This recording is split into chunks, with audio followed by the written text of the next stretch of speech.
Shed a thug's tear and say a thug prayer.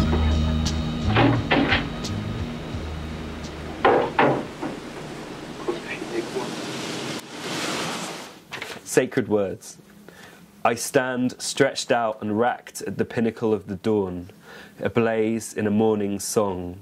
You hear in this movement the endless words that hold my captive soul, and the penitent throat dreams to be pure as white bleached to the nostril of you, the city worker who dreams to be pure as the dawn itself.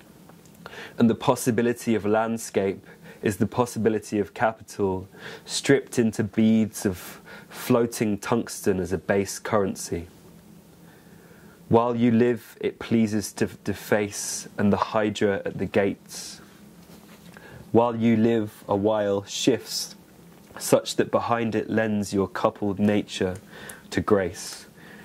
And the bedewed brow purges, urging through the morn, the ever-baying juggernaut reborn, rises in the accident, eclipsed by the shadowy bubble, bathing in the coarsest reprimand.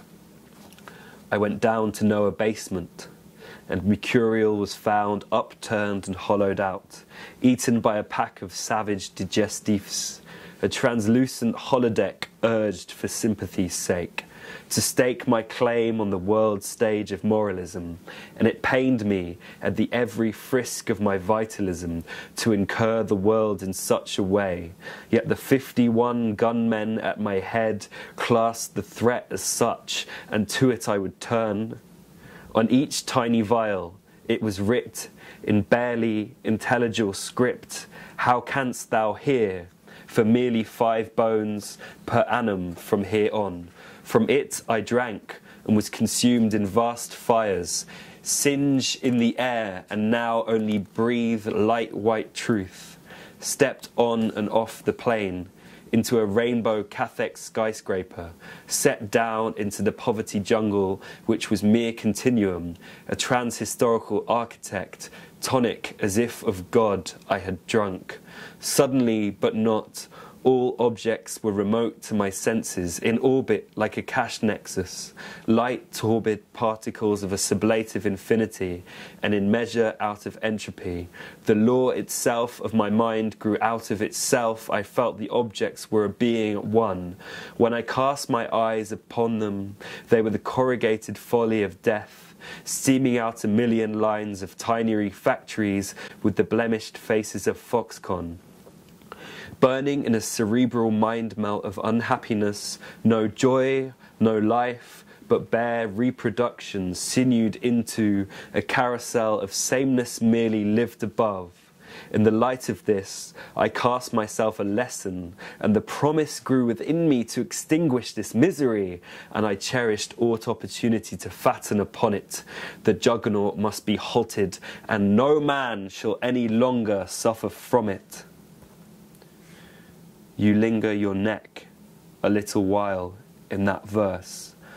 Accursed the head is merely demonstrative, throwing out the imperative, and mercy is not thine to give, for it is the passage, and you stand adjudging, clear of policy.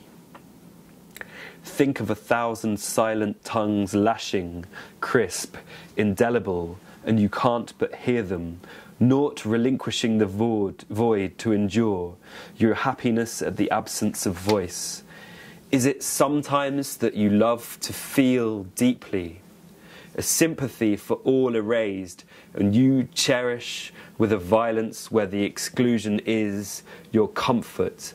Bring me lists of the dead, bring me the digitized memoirs of prophet, place it aside the sun lounger, and I shall fathom the sublime of an unimagined scale.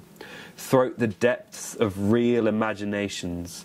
You cast a sideways glance to the dawn, place a little finger at the moistened glass, draw a breath in respite, cross your heart, dress the teary brow with hyssop, and extract the passion of a deeply mined care, an ever-pliant gestation of suffering, a wish to strip the computed parts into the base movement of the day. The matter is the branded optic, and the place I rest on. A cosmic Fire brandishes the belly, and the social division marches enwrapped. Your case aligned to the particular you conjure across the infernal movement to this, the wage departure. And the dream is how much you suspend time, and it comes back to that point, and pressure builds in but never as you, the shining light. Whatever way you gaze about for grace, my filth and fault are ever in your face.